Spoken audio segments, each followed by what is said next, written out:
Salut, c'est Max, bienvenue sur la chaîne. Alors aujourd'hui, on va analyser ensemble l'entreprise Johnson & Johnson. Donc dans un premier temps, on va vraiment regarder ensemble les 10 indicateurs qui sont les plus importants pour savoir déjà si oui ou non c'est une entreprise de bonne qualité. Et en fin de vidéo, je te dévoilerai le prix maximal auquel moi je serai prêt à payer cette entreprise pour réaliser un rendement d'au minimum 13,5%.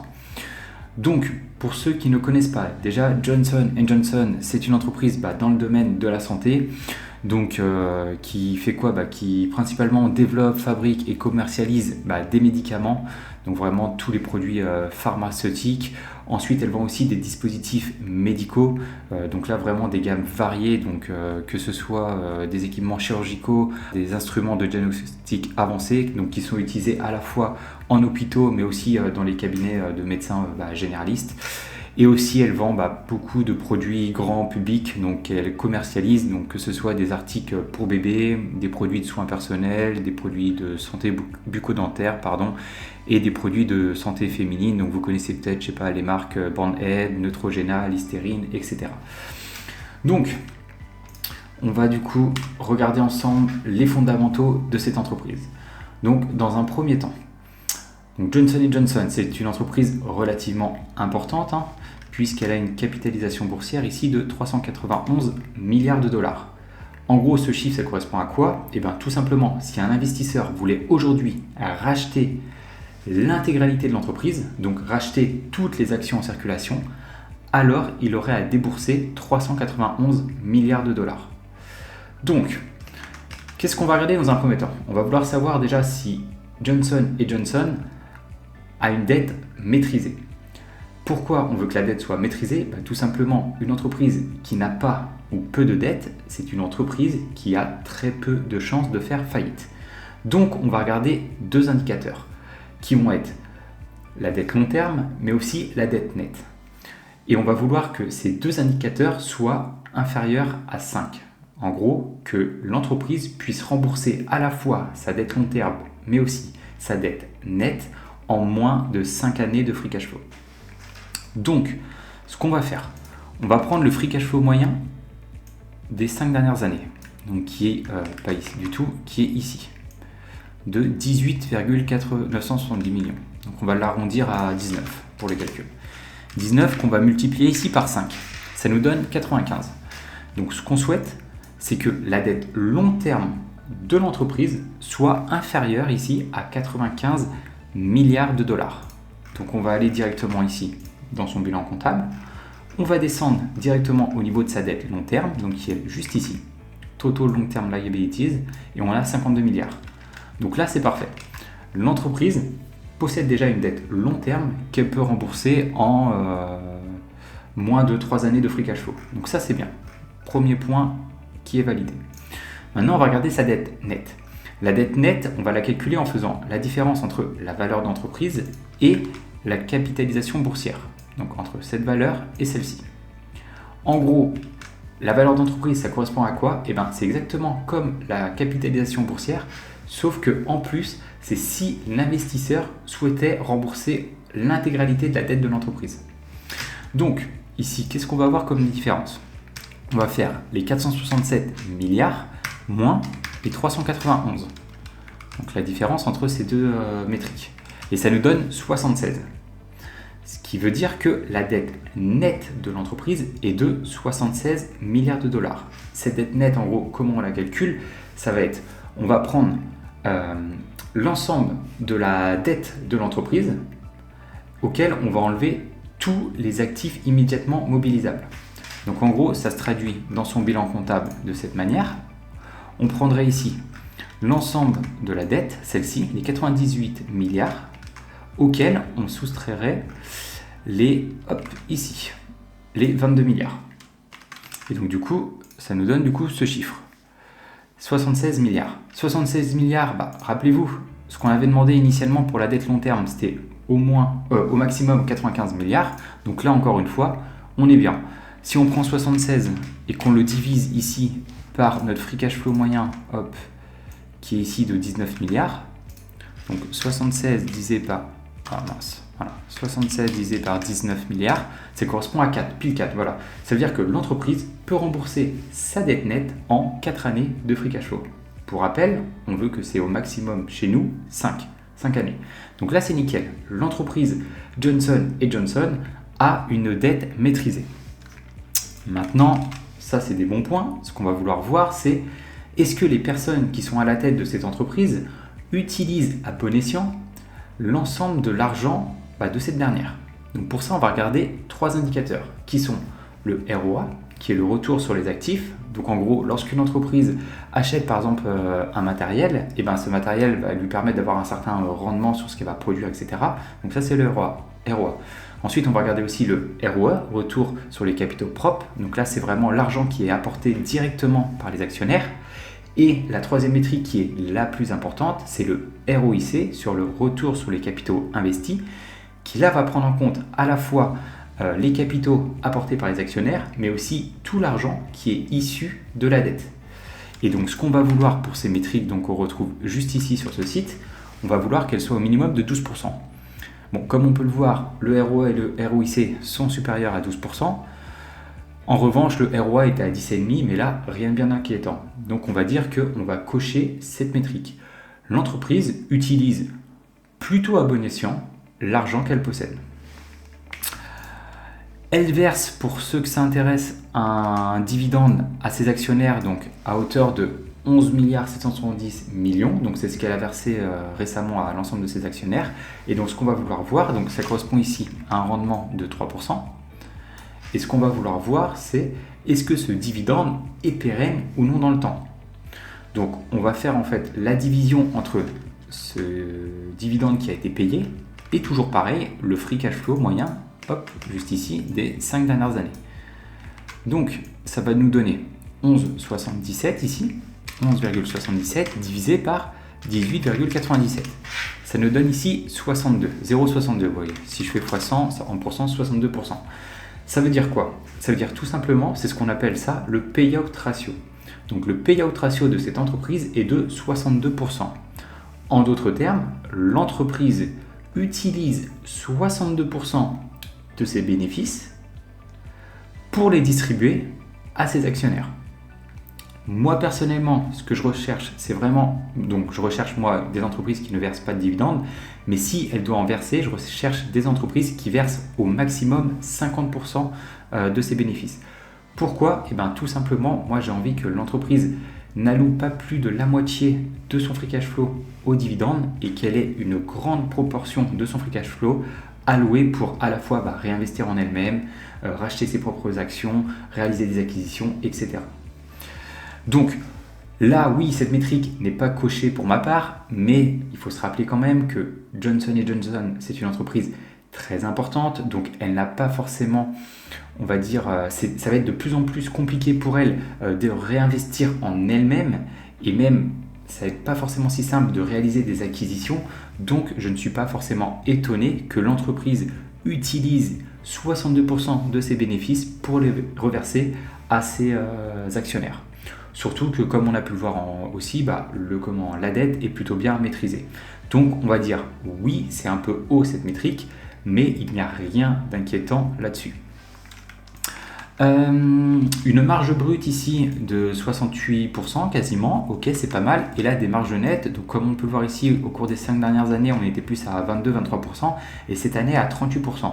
Donc, comme on peut le voir, ça a quasiment été multiplié par 2. Donc là, direct, je me dis, il y a eu quelque chose qui est survenu cette année avec cette entreprise. Ok, donc maintenant, on va aller regarder au niveau de ces chiffres de croissance, donc que ce soit le chiffre d'affaires, le résultat net et le free cash flow.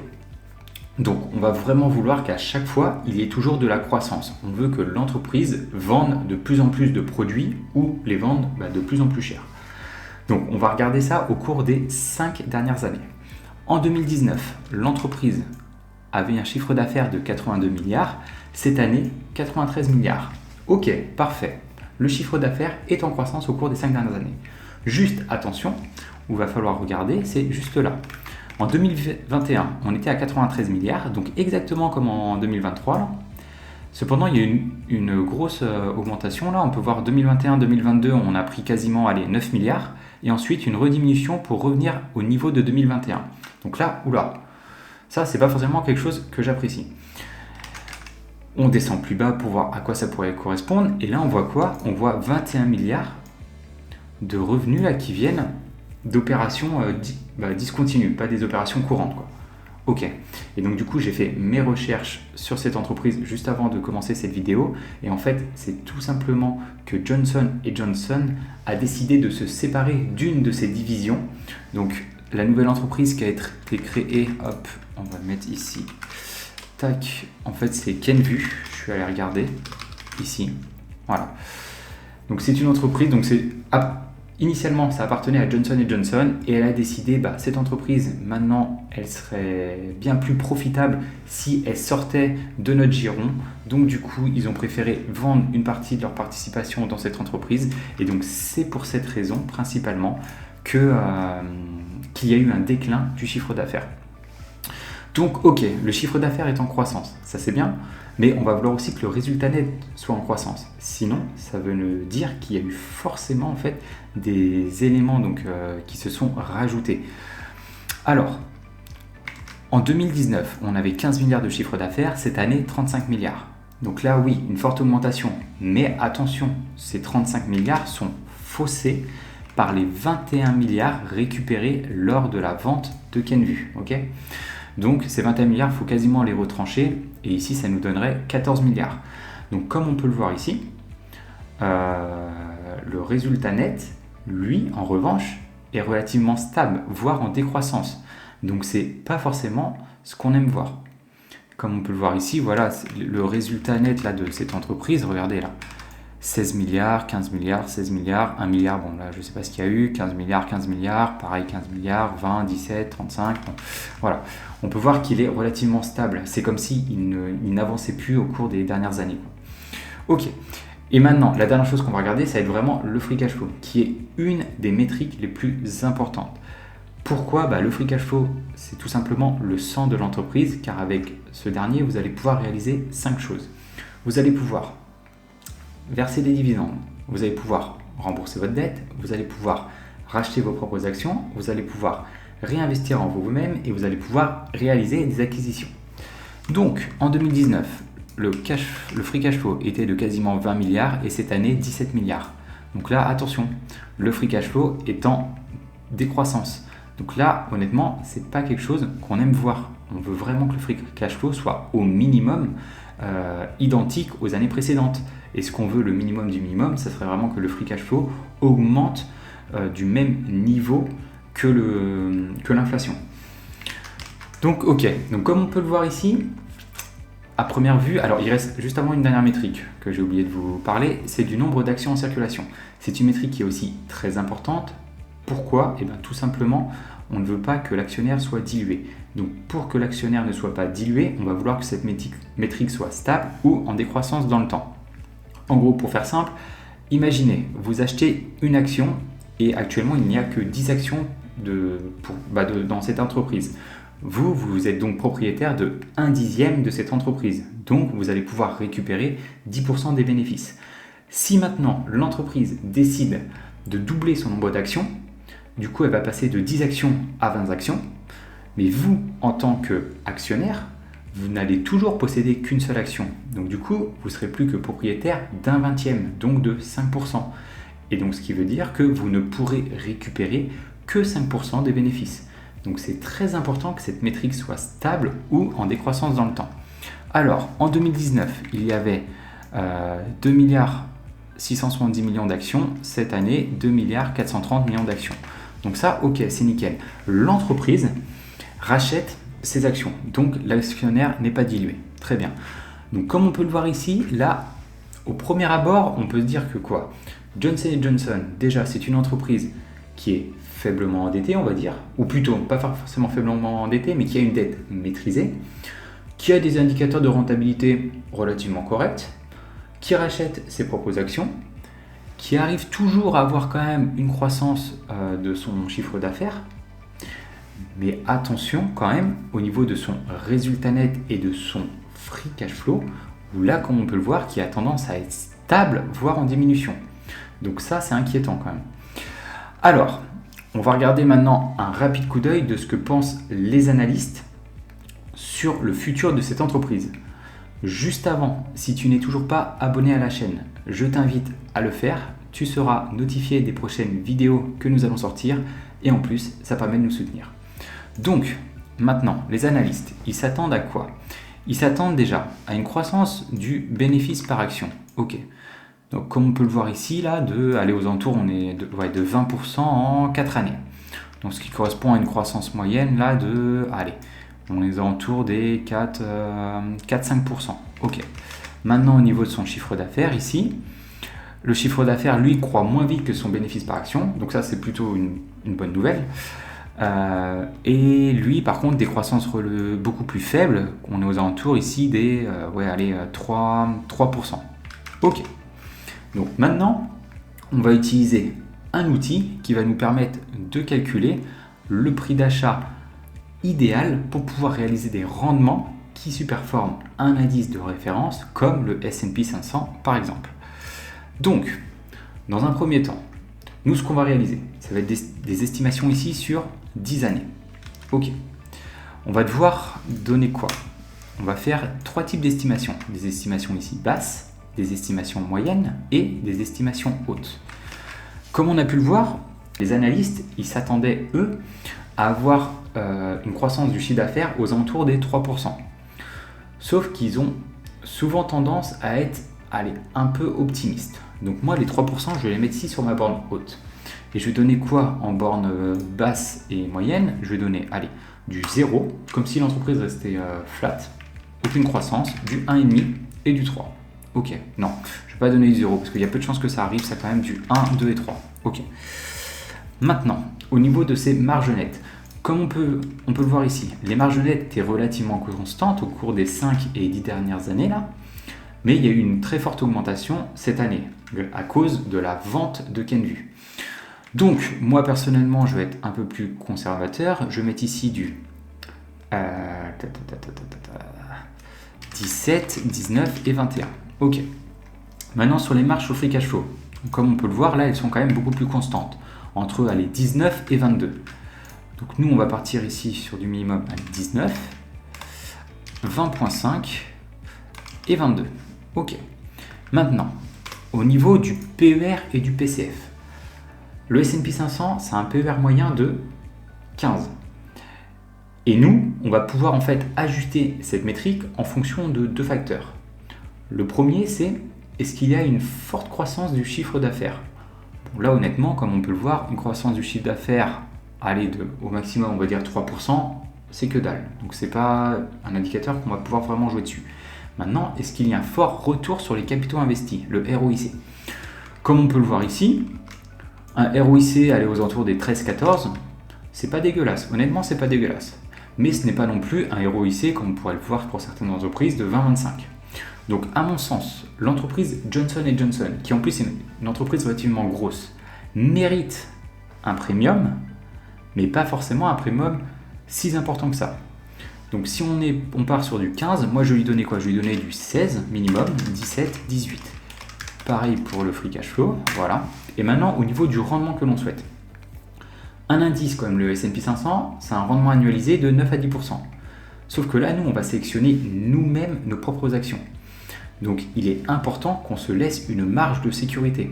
Donc, forcément, moi, je ne vais pas me demander un rendement de 9%. Sinon, en fait, j'ai beaucoup plus de risques à choisir cette entreprise pour un rendement similaire à un indice de référence. Donc, moi, au minimum, j'ai décidé, moi, de demander minimum du 12%, du 13,5% et du 15%. On analyse tout ça et ça nous donne quoi? Et bien, ça va nous donner ces chiffres. En gros, comme on peut le voir, donc là, les 6 chiffres sont au rouge. Comme on peut le voir, l'entreprise Johnson & Johnson semble actuellement surévaluée. Pour faire simple, c'est par exemple, si vous pensez que les estimations moyennes se réaliseront, donc celle-ci, et que vous réalisiez du coup un rendement ici de 13,5% par an, alors il faudrait acheter l'entreprise entre 82 et 89 dollars en fonction de si vous focalisez sur les marges nettes ou ici les marges sur le free cash flow. Maintenant, qu'est-ce que nous indiquent les 3 chiffres juste en dessous?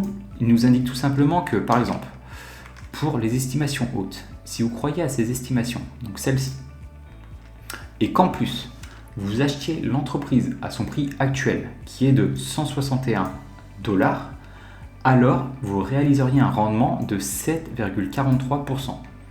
Donc, comme on peut le voir ici, même nos estimations les plus hautes, actuellement, on ne réaliserait un rendement que de 7,5%. Donc, ce qui est relativement faiblard. Comme je vous disais, un indice de référence, c'est en moyenne 9 à 10% par an.